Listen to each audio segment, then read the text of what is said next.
لە یادی کۆچی دوایی ڕابەری نەتەوەی کورد بەرزانی مستەفا سلااو ڕۆحی پاشی مستەفا بەرزانی و هەموو شەیدانی بزوتنەوە ڕزگاری خوازی کورد.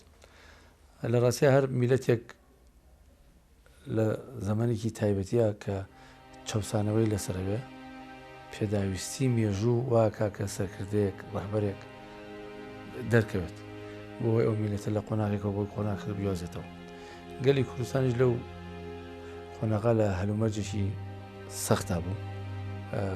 کە بارزانی مستەفا وەکو سیاست وەکو شۆری پێشمەرگانە دەرکەوت. ئەو کە توانی لە لێرەوە بۆ هاوکاری کۆماری مەهاباد بڕوا لەو زەمەنا هەر لە بوونێتی بارزانیە بوونێتێکی هاوکاریکردنە ڕۆحێتی هەبوو. ئەنی هاوکاریکردنی چ وەکو نەتەوەکەی خۆت وە چ وەکو هاوکاریکرد پەنادانی ئازادی خوازانی عراقی مەرحلە جیاجیەکان. دواتر کە پارتی دیموکراتی کوردستان لەسەر ڕێنمایی ئەو بە بیرۆکی ئەو دامەزرێت قۆناغێکە بێت کە کورد نەتەوەیەکی پەرتەوازەیە بێ. هێزی کورد هێزە کۆمەڵایەتی و سیاسەکانی کورد دابش بوون بۆ ناوچەیەک مەکتە هێزی لە کەرکووک لە هێزێکی کۆمەڵایەتی لە هەولێر لە سلێمانی لەو شوێنانێت. مستەفا بەرزانی توانی چەتێک دروستکە لە پارتی دیموکراتی کوردستاندا لەم پەڕی چە بۆ پەڕێڕازی کوردی لە چوارچێوەی لەژێر ئەو چەترا کۆکاتەوە و ئاراستەیان کە بۆ ئامانجەکانی گەلی کوردستان کە ئامانجی بەدەستێنانی مافەکانی گەلی کوردە و پەرەتەوەکانی تر. جگە لە ئەوەی کە توانی لە مەرحەلەیەکە کە پەرتەوازەی کورد پارچە پارچەی کوردیەک بخاتەوە لە هەمان کاتە ئەو ئازادی خوازەکانی عێراق کە هەڵا هاتن لە عێراق کێشیان هەبوو پەنانێ نابەر کوردستان و لای بەرزانی ینی داڵدەیەدران بۆی دەستگیر نەکرێت. بۆی بارزانی وەک ئەنی هەمووەکو کەسایەتێکی سەربازی هەمووەکو کەسایەتێکی سیاسی هەمووەکو کەسایەتێکی کۆمەڵایەتی هەوڵێدا کۆی خەڵکۆکاتەوە. وەتوانم بڵێم لە زۆربەی مەرحەلەکانی شۆڕشی کووردا تەنها سەردەمی مەلا مستەفا توانێتی پەیوەندیەکی دروست لە بینی سیاسی و ڕۆشنبیرەکانی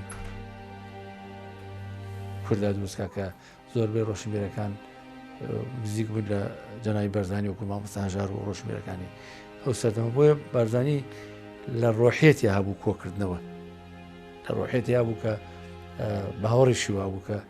ئێمە بە پەرتەوازەی هیچمان پێ ناکرێت و باوەڕیشی وا بوو لە ناوماڵی خۆمان هەم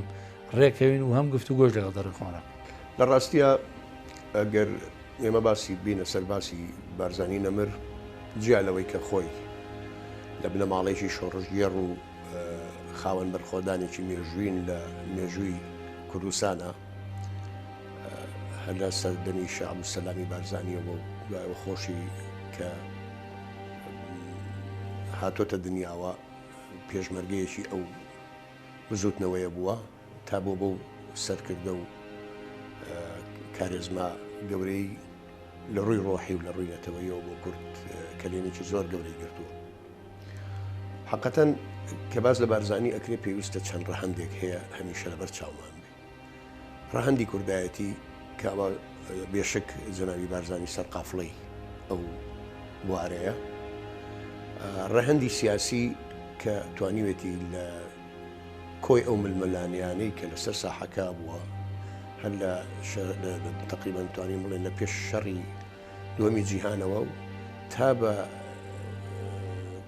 تاو کاتێک کە کۆچی دوایی کردووە و لە دوای شۆڕشی ئیلول و دەستپێکی شۆڕشی گوڵان بارزانی وەکو کەسێکی سیاسی کاریگەری هەبوو لەسەر ئەو ململانیانە و توانیوێتی تەعاملێکی سیاسیانە لەسەر سەحنی سیاسی ململانەکانە بکە جیا لە بوارە سەربازێکە. ڕەهەندی تر زۆرن کە ئێمە قسە لەسەر بارزانی بکەین. یەک لەوانە کۆمەڵی سیفاتی بارزانی هەیە کە بەداخەوە توانم بڵێم ئەمڕۆ زۆر ڕەنگی نێراوەتەوە لە ناو کەسایەتی تاچی کووردا و حتا تەنانە لە ناو پارتیشە. مەسەن لێبوردەیی لایەزان ئەم سیفەتە بەردەوامە. بەخشندەیی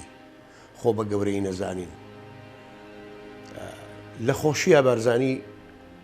هەمیشە دوای هەواڵەکان و هاوڕێکان و ڕفیقەکانی کەوتووە. لە ناخۆشیە پێشیان کەوتووە. ئەگەر سەرنج لەو ڕووداوانەی مێژووی شخصی بارزانانی بی لە بیدایەتی سەرەتای ژیانیەوە تا کۆچی دوایی کردووە لە خۆشیەکانە هاوڵەکانی پێشخستووە لە نەخۆشیەکانیشە خۆی ڕوبڕبووەوە لە پێش هەمووانە. دواتر هەر سیاسەتی بارزانانی بوو کاری کردە سەر ئەوەی کە زۆرێک لە ڕۆشنبیرانی عەرەب و ڕۆشنبیرانی نەتەوەکانی دەوروبەرمان سەرسام بن بە کەسایەتی بارزانانی. چکە ئەو پێی وابوو ئێمە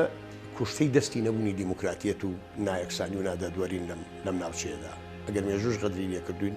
پێویستە گەلانی ناوچەکە، بیرمەندانی ناوچەکە، دڵسۆزانی ئەو منتیقی لە نەتەوەکانی ترەوە بیر لەوە بکەنەوە کە ئەو نادات پەروەری و ئەو غەدری کە لە مێژووە لە کورکراوە بیسڕنەوە و بکەوینە سەر ئاستی ئەوەی کە بتوانین وەکو گەلانی منتیقەکە پێکەوە بە ئاشتی و بەبرایانە بژین. هەر بۆیش لەو ڕەهەندەوە گەر تەماشای بارزانی بکەی خەڵکێکی زۆر تەنانەت پێشمەرگەی عەرەبەوە لە شۆڕشە، پێشمەرگەی نەتەوەکانی ترکە لە پێکهاتەی ناوچەکەن وەکو تورکمان، وەکو ئاشووری، کلدان، ئەمانە لەگەڵ شۆڕشەکەی بارزانیا بوون. قسەکردن و هەڵسەنگاندنی کەسایەتیەکان دیارە بێ بە پێوەری خۆی و بە پێوەری سەردەمی خۆی قسەی لەسەر بکەین. ئێمە کەسەیری بارزانیەکەی سمبولە لە چەند ڕوویەکەوە سمبولە، لە ڕووی نەتەوایەتی، لە ڕووی کۆمەڵایەتی، لە ڕووی سیاسی، لە ڕووی سەربازی. بەڕێسان باسیەوەتان کرد بارزانی بێژگە لە کورد چۆن توانی مەسەلەن سمبولیەتی خۆی بچەسپێنێ ئیسبات بکە. بارزانی ئێمە ئەگەر بگەڕینەوە بۆ مێژووی بارزانی نەمر، بارزانی لە خێزانێکی ئاسایی نهاتوت دنیا. بارزانی کە کاتێک دێتە ژیان لە تەمەنێکی زۆر منداڵیە لە سجنا بووە، لە تەمەنی 4 ساڵیە خۆی و خانەوادەکەی لە پێناوی چیە لە بڵین لە بەندی خانە کراون، لە پێناوی ئەوەی ئەوانە شۆڕژگێر بوون دژی ستەم پێش ئەوەی لە بۆ کورد، پێش ئەوە ئەوانە دژی ستەمی سەردەمی حاکمەکانی سەردەمی خۆیان وەستاونەوە کە ئەو کاتە عوسمانەکان بەشی خۆیان زڵم و زۆریان کردو بە تایبەتی لە ناوچەی کوردستانە و لە هەموو ئەو ناوچانی کە لە بندەستی عوسمانیا بوون بەشێکی زۆر ستەمیشان هەبووە. بەرزانی خێزانی بەرزانی کە خۆی دەبینێتەوە لە سەرەتای لە شێخ عەبدولسەلامی گەورە کە خۆی بە بنەماڵەیەکی ئاینی یعنی ڕەهەندێکی ئاینی باشیان هەبووە و ڕەهەندێکی کۆمەڵایەتیان هەبوو لە هەموو ئەو من ناوچانەی بارزانەکان ژیاون تەنانەت بۆ عمقی بۆ ناو کوردستانی باکووریش هەژمونیان هەبووە و بە عایلەی شێخ عەبدولسەلامی بەرزانی کەسایەتی گەورەی سەردەمی خۆی بووە. دوای ئەوە شێخ محەممەدی بەرزانی کە باوکی بەڕێز جەنابی مەلا مستەفا بووە بۆ خۆی ئەویش کەسایەتیەک بووە. دیارە ئەگەر کەسایەتێکی ناسرا و کەسایەتێکی دژەستەم نەبوو بێ ئیعدام ناکرا. هەر ئەمە لەلایەکە بەرزانی هەستی بە زڵمی نەتەوەی خۆی کردووە بەرامبەر بە نەتەوەکەی. پرسیارەکە بۆی دوور نەکەومەوانێ بارزانی بنەماڵەیەکی ئاینی بوون لە ناوچەکە و بنەماڵەیەکی کۆمەڵایەتی گەورە بوون، پەیوەندی کۆمەڵایەتیان هەبووە لەگەڵ خەڵکی عێراقا. دوای ئەوە بەرزانی ستەمی ستەمکاران یا کاربەدەستانی تێکڵاو نەکردووە بەلایەنە کۆمەڵایەتێکە. ئەو بەرزانی کە شۆڕشکرێت دژی عەرب نەبووە، دژی ئەو سیستەمە سیاسیە بووە کە عێراقی بەڕێوە بردووە کە هەم ستەمی لە کورد کردووە و هەم ستەمی لە عەرەبیش کردووە، ستەمی لە تورکمان و ئاشووری و کلدانیش کردووە. بۆیە بەرزانی هەمیشە وەکو چەترێک وا بووە بۆ ئەوانەی کە دژی ستەمن، کە دژی سڵمن. بارزانی توانیوێتی پەیوەندی باش لەگەڵ ئەوانە دروستکە بۆ ڕاوەستان و بۆ وەستانەوە دژی ئەو ستەمەی کە بەرامبەر بە خەڵکی عێراق لە هەموو نەتەوەکانەکرێ.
شۆڕشی بەرزانی و کووتمان پێش ئەوەی شۆڕش بێ بۆ کورد و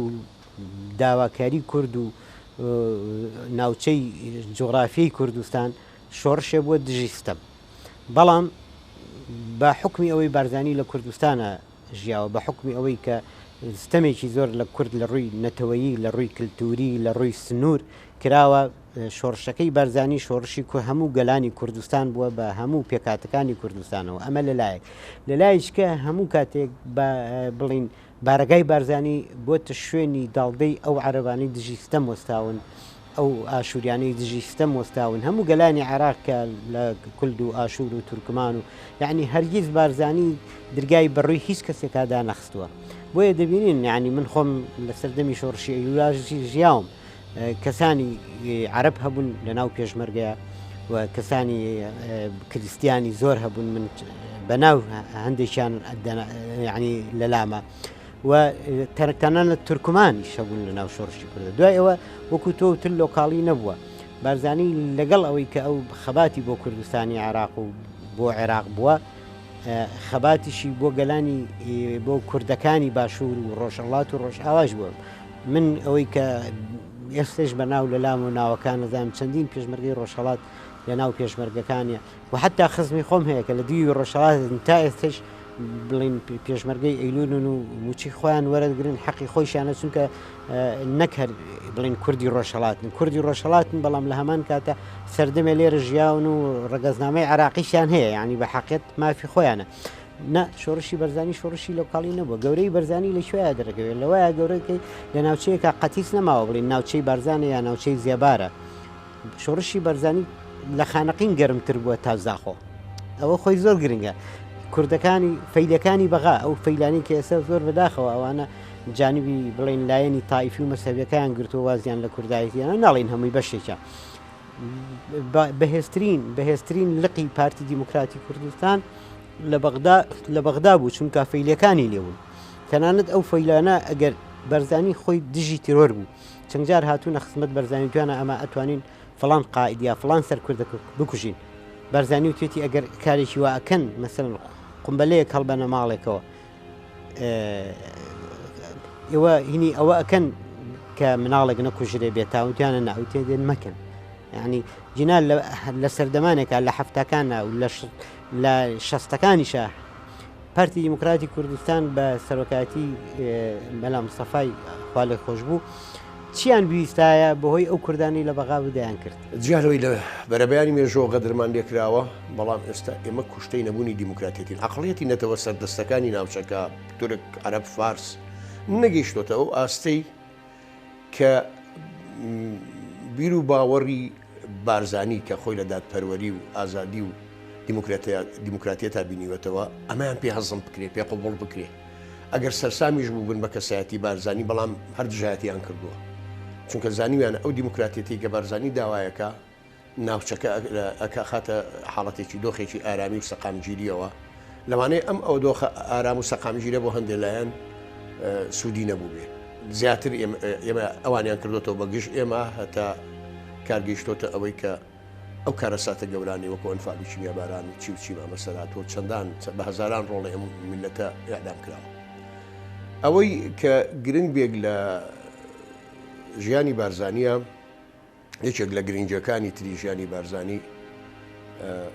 خۆشەویستی ئەوە بۆ خەڵکو و خۆشەویستی خەڵکە بۆ جەنابی بارزانی تۆ ئەگەر ئاوەڕ بدەیەوە لە مێژوو سەرەتای شۆڕشی ئەیلول تا کۆتای شۆڕشی ئەیلول و کاتی نسکۆ هەموو کورد لە ژێر ئاڵای پارتی و لە ژێر ئاڵای بارزانیا یەکگرتوو بوو بەڕەغمی ئەو هەموو کۆسپ و تەگەرەی کە هاتە پێشی و بۆی دروست کرا و کەسانێک لێ هەڵگەڕانەوە بەڵام گەورەی بارزانی وای کرد شۆڕشەکە لە مەزنی خۆی و لە گەورەی خۆی کەم نەبێتەوە بۆیە لە مێژووی 6 ساڵی ڕابردووە چۆکو شۆڕشی ئەیلول و چوەکو فەرماندەی ئەو شۆڕشە سەرکردەی ئەو شۆڕکرد کە بارزانیە ئەمە شتێکە ئەتوانم بڵێم دووبارە بوونەوەی نییە جاریش کە ئەمە دووبارە نابێتەوە گەورەی بارزانی لێرە لە دەرەکەوێت کە هەموو کورد لە ژێر ئاڵاکەی ئەوە ڕوبەڕووی داگیرکرد و ستەم کارەکانی دەور و بەرمان بوونەتەوە بە تایبەتی لە عێراقا کە ئێمە لەم 100 ساڵی مێژووی نوێ عێراقا یەک لێک حکوومەتە یەک لە دوای یەکەکانی کە هاتوونەتە سەر حکم لەگەڵ کووردا باش نەبوون هەوڵیان ناوە کێشەی کورد بکەن بەژێر لێەوە یان با بڵێن خەفە بکەن خامۆشیکەن نەمێنێ ئەم شۆڕشە بێتەوە کورد جارێکی تر داوای حەقی خۆی نەکا ئەم 100 ساڵی ڕابردووە تۆ ناتوانانی باسی بارزانی نەکەیت و ناتوانانی باسی شۆڕشی ئەیلول نەکەیت. لە سەرەتا پارتی دموکراتی کوردستان کە دروستە بێ مستەفا بەرزانی کە ئەچێتە کۆماری مابات وەک کەسێکی نەتەوەی کورد پەروەر لە ناوچەکەدا وەک نەتەوە تەنا کورد نەتەوەی چەساوە و نەتەوەی تر لەم منتیقەیە ئەنی نەتەوەی ئەوەندە ڕێژێکی ژمارێکی زۆری دانیشتوانی هەبێ تاچل بە لە ئینسان و هیچ مافێکی نەبێت تەنا کوردە لە منتیقە بەڵام ئەو کاتەیش کە ئازادی خوازانی عێراقی کە قاچاقە بوون یا خوشەڕە بوو لەگەڵ ڕژەمەکانی ئەو سەردەما وەکوتم لای بەرزانی پەنادەیان ینی خۆیان لێ حەشارەدە یا خۆ لای بەرزانی ئەحوانەوە ینی بەرزانی خۆی خەباتی کوردایەتی بوو بەڵام لە پاڵ خەباتی کوردایەتیە دەستی کراوە بوو یاخود دەستی درێژە کرد بۆ ئەوەی ئەم ئازادی خوازانی عێراق پێکەوە بتوانن سیستەمێکی دموکراتی یاخود پێکەوە ژیانی عێراقا فەرهەم بکەن. پاش ئەوەی کە میلەتی کورد بووی دەرکەوت لە ژیانی چەند ساڵەیدا لەگەڵ عەبدولکەریم و غەیری عەبدولکەریم ژیانی بە شێوەی پێشوو زۆر زەحمەتە وە سەختە و هیچ ممکن نییە بۆیە ناچار داوای حکمی ذاتی ئۆتۆنۆمی بۆ خۆی بکات لە چارچێوەی سنووری عێراقدا بۆ ئەوەی بتوانی نەختێ بە ئاسوودەگی و سەربەستی بژیت و لەبەر ئەوەی کە منیش یەکێکم لە میلەتە و ئەو داخوازەش لەسەر ئارەزووی هەموو میلەتی کووردە بووێ منیش لەسەر ئەو ڕایەم لە ڕاستیا وەک ئاماژەم پێدا کە پارتی دموکراتی کوردستان دروستە بێ لە باشووری کوردستان دروستە بێ و لە شێر ڕێنمایی مستەفا بەرزانی دروستە بێ بەڵام کە شۆڕژی ئەیلول هەڵەگەسێت تەنها کوردی باشووری کوردستان بەشداری ناکەن کوردەکانی تر لە پارچەکانی تر لە هەر چوار پارچەی کوردستان مشارەکەکەن لە شۆڕشە و شەهیدی زۆریشانە بووە پارچەکانی تر هەم بە قەڵەم هەم بە چەک بەشدار بوون لە شۆڕ ئەمەش هیچێک لە کاریگەریەکانی کاریزمایی مستەفا بەرزانی بوو ینی کاریزمایی مستەفا بەرزانی لە تەنها لە باشووری کوردستانە قەتیز نەبوو بوو ینی کوردێک لە سنە بەلا مستەفای بەی خۆیەزانی لە دیاربکر بەرزانی بەی خۆیەزانی لە دیمەش بەخۆی خۆیەزانی لە کەرکووک لە سلێمانی بەی خۆیەزانی کەسایەتی کاریزمای مستەفا بەرزانی و کوردبوونی ئەو عەشقی ئەو بۆ کوردبوون وای کردبوو کە کاریزمایی ئەو دابش بێ بۆ هەر چوار پارچەی کوردستان ئەمە وای کرد کوردی پارچەکانی تر لە شۆڕشی ئەیلولا لەگەڵ مستەفا بەرزانی مشارەکەن لە شۆڕش ئەوەی لەواتمانە کە لە مێژوو خوێندومانەتەوە کە بەرزانی نەمر دوای ئەوەی حکوومەتی مەلەکی ئەو سەردەمە تەنیان پێهاڵچنی و شۆڕشی مەهاباد جۆرێک لە سەرکەوتنی بەدەست هێنا و کۆماری کوردستان دروست بوو بەرزانی بەخۆی و 500 کە زیاترەوە چۆ بەردەمی قازی و پێوتی من سەربازی تۆ ئەمە ئەوەیە کە جەناب دەڵێ شۆڕشی بارزانی شۆڕشی مەلا مستەفا شۆڕشی لۆکاڵی نەبووە ئەو چۆتە بەردەمی قازی سەر کۆمار کوردستان پێوتە من وەکو سەربازی ئامادەم پلەی جنراڵیان پێبەخشیوە بەڵام دواتر بەرزانی وەک سمبولێک لە لای هەموو کوردێک یعنی ئەگەر بەرزانی لۆکاڵی بواە مەبەستی بەز منتقەی کرمانجی ژوور یا منتقەی بادینان بواەوە نەبوو لەم شاری سلێمانیە لە ساڵی 1963 زعیمستی خەڵکیی زۆری گرتووە خەڵکی ڕۆشنبیریش خەڵمی خوێنەوار و خەڵکی تەمان عەشائیریش زۆریان لێ کردوون کە یەک قسەی ناشیرین بەرامبەر بە بارزانی بکەن ئامادە نەبوون چەندین کەس لەو شوێنەی کە ئێستا پێڵێن پارچی ئازادی ئەو کاتە مووقعی سلێمانی عسکەریان پێوتوە لەوێ زیندە بە چاڵ کراوە تەنها لە پێناوەوەی یەک قسەی ناشیرین لە زاری نێتە دەرەوە بەرامبەر بە بەرزانی ئەمە زۆر گەورەیە شۆڕشی ئەیلول هەموو کوردستانی گرتووە ئاسۆی بیری بارزانی بۆ کوردایەتی ئاسۆی بیری زۆر سەرکردە فراوانتر بووە یعنی ئێمە ئەگەر بە درێژایی مێژوو تەماشاکەین خەستان دەتوانین بڵێن بە تایبەتی لەم 150 ساڵ 140 ساڵ 150 ساڵی ڕابردووە چەندین سەرکردە هەڵکەوتون و ناودارن و جێی ڕێز و خۆشەویستی و شانازی نەتەوەکەمانە بەڵام ئاسۆی بیری بارزانی بۆ کوردایەتی زۆر لە هی هەمویان فراوانتر بووە ئەو بڕای بە کوردستانی گەورە هەبووە زانیوێتی کورد لە هەر پارچێک بی لەم پارچانە لە ژێر فشاری دەوڵەتە داگیرکەرەکانە لە چەوسانەوەیە لە مەینەتیایە ستەمێکی زۆری لێ ئەکرێ لەبەرەوە بڕای وا بووە کە ئێمە ئەبێ ئەم پارچانە خەڵکی ئەم پارچانە کورد هەر چوار پارچەکە یەکگرتوو بێ یعنی ئەگەر لە شوێنێک شۆڕشێکرا بە هەمووان پشتیوانی لێ بکەن نەگەوەی وەکو ئێستا ئەیبینین کە ئەم ئەزمونە پیا بووە ببینی لایەنی تر هەیە لایەنی دەرەوەی هەرێمی کوردستانی پارچەکانی تر دژایەتی ئەەکەن و ئەمە لە بیری بارزانیان نەبووە.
لە ڕاستیا بارزانی وەگوتم گوێ لەو سیاسی و سەربازی بدی و دواتکارێکیش وریاش بووە کە مامەڵە لەگەڵ جیهان و ناوچەکە بکات چونکە لەو سەردەمی دوو بلۆک بەندی سەرمایه‌داری و سۆشیالیستیە میلەتێکی وەکو کورد کەسێکی وەکو بەرزانی نەبووایە زەحمەت بوو بتوانێت ئەو کارکتەرێکی وەکو ئەو نەبووایە بتوانێت ئەو جۆرە گەمەیە بکات لە ناوچەکە بۆی چۆن کورد دەڕاستکە ئەو جگە لە ڕێکەوتنی 11 ئازار بۆ لە دوای ئەوەی کە لە سۆڤێت دەگێڕێتەوە دەستکەوتێکی گرنگ کە لە سەردەمی قاسمە پێم وابێ کە لە عێراقا تەشبا کە کورد و عەرەب هاوبەشن لە نیشتمان و دواتر 11 ئازار ڕێکەوتنی 11 ئازار کە ئەتوانم بڵێم دانپێنانێکی دوکۆمنتی بوو واقعی بوو لەیان ڕژیمی ئەو سەردەمەی عێراقەوە کە کرێ ئەم دوو مەرحەلەی بەرزانی ئەتوانی بە وێزگەیەک لە وێزگەکانی ئاسایشی نەتەوەی کورد حسابی بۆ بکەین هەم ئەوەی کە کورد و عەرەب هاوبەشن لە نیشتمانە و هەم ڕێکەوتنی 11 ئازار ئەمە لە ئەنجامی بیرکردنەوەی ئەو دیبلۆماسیەتی ئەو بەڕازگۆیی ئەویش بەڕاستی لەگەڵ چ لەگەڵ ناوخۆی کووردا و چ لەگەڵ دەرەوەیشە بە سەراحەتی ئێمە چیمانەیە وەکو کوردوانە و بارزانی هەوڵشی هەمیشە ینی ترازان لە ماڵی کوردان نەبێ و ئەو زمانەیەشی لەگەڵ دەوروبەرا ینی بەکارهێنان زمانێکی سیاسی واقعی بوو کە مافەکانی کورد تەنها مافەکانی کورد ئامانجی ئەوە ئامانجیتری نەبوو لەگەڵ دوژمنەکەی بۆیە توانی هەم بە گفتوگۆ لە ئاسینە و دەوڵەتی هەرێمایەتی ئیقلیم و عێراقیە لەو قۆناغا بتوانێت چ بە زەبری شەڕ بێ و چ بە زەبری زمانی دیبلۆماسی گفتوگۆ بێ لەو دوو وێزگایە دوو دەستکەوتی گەورەی بۆ گەلی کوردستان بەدەستێن کە قاسم هاتووە ئەوان تێگەشتون کە بارزانی چ قورساییەکی هەیە لە ڕووی سیاسی لە ڕووی کۆمەڵایەتی لە ڕووی سەربازی لە 58 تا کە بارزانی لە 58 و 59 گەڕایەوە طبعا هەر ئەو قورسایی ئەو شۆڕشانەیە کە بارزانی کردوێتی عەبدولکەریم قاسم و پیاوانی شۆڕشی 14 تەمووز یەکێک لەو دەستکەوتە گەورانە کە عێراق وەتەن و نیشتیمانی هاوبەشی کورد و عەرەبە هەر بەم دەقە هاتووە نیشتیمانی هاوبەشی کورد و عەرەبە و ئەوەیشی دیایە کە زمانی کوردی زمانێکە یعنی تر کۆمەڵێ مافی کەلتوری باشی تایە کە لە شۆڕشی چواردەی تەموز و تەنانەت لە ئاڵاکەیشە هێمای کوردستانی تیابوو. ئەمانە هەمووی دەستکەوتی گرنگن، بەڵام دوایەوە کە عەبدولکەریم قاسم هەندێک سیفاتی هەبوو تۆزێک تاکپەرستی و ئەمانە و خەڵکی شۆڤێنیزم و خەڵکی ئەو کاتەی چەپەکانی سەر بە مارکسیزم چوونە بەدەستی وایان لە عەبدولکەریم قاسم کرد جۆرێک لە پاشگەزبوونەوە و دوایەوە شۆڕشی ئەیلولی لە سەرەتای شۆڕشی ئەیلول لە 60 لە مانگی نوێی 60ەکە ئەوەی لێکەوتوانێ بەداخەوانێ دێنە سەر دواتر لە ساڵی 1970 بەعز زۆر ناچار بوو تەیزانی بەبێ کورد ناتوانێت جێپی خۆی بچەسپێنێ ئەوە بوو هات سەدام بۆ خۆی بە شخصی هاتە گەڵاڵە و حاجی وەمەران و مفاوزاتی دەست پێ کرد و بەیانی ئەنگزی ئازار بەڕاستی من تا ئێستێژ ئەڵێم ئەمەی ڕاستێ ئێستا ئێمە دەستکەوتی گەورەمان هەیە فیدرالیە بەڵام هەموو سەیری بێندەکانی یانگزەی ئازار بکە تا لەو کاتێشەوە تا ئێستش هەر هەمان ئەو یعنی بانیانزێ ئازار بوو بە بەردی بناغە بۆ ئەوەی ئێستا سیستەمی فیدرالی لە کوردستان لە عێراق بەگشتی و بۆ کوردستان بە تایبەتی کەواتە دەستکەوتی زۆر گەورە بوو لەوانە زمانی کوردی هاوتای زمانی عەرەبیە لە عێراق زمانی فەرمیە بەڵام جێبەجێ ئەکرێ جێب ئەوە مەسئلەیەکەیە ئەوە پاشگەزبوونەوەی خەڵکانێکی شۆڤێنیزمە یا خەڵکانێکی تایفیە کە نایەنەوێ مافی کورد بدەن سەرڕایەوەی کە لە دەوروبەری عێراقیش حکوومەتەکانی ناوچەکە بەو دەستکەوتانە زۆر قەڵسن هەموو کاتێک هینەکەن زەختەکەن فشارەکەن سەر عێراق کە ئەو دەستکەوتانە بچووک بکرێتەوە بەڵێ دەستکەوتەکانی یانگزێ ئازار زۆر گەورن و تا ئێست بەردی بناغەیە بۆ ئەو فیدرالیزمی کە ئێستا لە عێراق هەیە پێش ڕێکەوتنامە یانگزێ ئازار یەکێکی تر لە دەستکەوتەکان کە ئەویش هەر بەهۆی پارتی و بەهۆی شخصی بارزانیەوە کە ئەو کاتە لە دەرەوەی وڵات لە یەکێتی سۆڤێتی ئەو کاتە دوورخرابوو چوبوو بۆ ئەوێ و پەنای بردبوو بۆ ئەوێ ئەگەر بچینەوە سەر کۆدەتاکی ساڵی 1950 ئەفسەرانی ئازادی خواز قیادەی عەبدولکەریم قاسم لە نووسینەوەی دەستوری ئەو سەردەما لە دوای سیستمی شاهەنشایی لە عێراقا کورد بۆ بە هاوبەش ئەمەش بە یەکێ لە دەستکەوتە گرنگەکانی شۆڕش و بەرخۆدانەکانی بارزانی ئەژمێردێ دواتر کە شۆڕشی ئەیلول دەست پێ ئەکا و تاک و ساڵی هەفتا بەیان یانزەی ئازار دەرەچێ بۆ ڕێکەوتنی یانزەی ئازار ئەعتراف بە ئۆتۆنۆمی ئەکەن لەم کاتە کە ئەعتراف دان بە ئۆتۆنۆمی دەنرێ بۆ کوردستان لە هیچ پارچەیەکی کوردستانە هیچ مافێکی بچووکیش نەبووە لە پارچەکانی تری کوردستان یعنی گرنگی ڕۆڵی بارزانی بۆ چەسپاندنی مافی نەتەوەی کورد لە عێراقە و هۆشداری بە دەوڵەتەکانی تر بدات بڵێ ئەبێ ئێوەش دان بە مافی کووردا بنێن لێرەوە سەرچاو لێ بۆی مێژوو نووسان یان لێکۆڵەرەوەکان ئەگەر بێن باسی بارزانی بکەن و باسی دەستکەوتەکان بکەن ئەبێ باسی گەورەی ئەم پیاوە بکەن کە چۆن توانیوێتی ئەم دەستکەوتانە بەدەستبێنن هەلومەرج زۆر لەبار نەبووە حەزەکەم بۆ بزانن ململانەی دوای شەڕی دووەمی جیهان لە بینی با بڵێن بلۆکی سەرمایەداری و بلۆکی سۆسیالیزمیە ئەم ململانەیە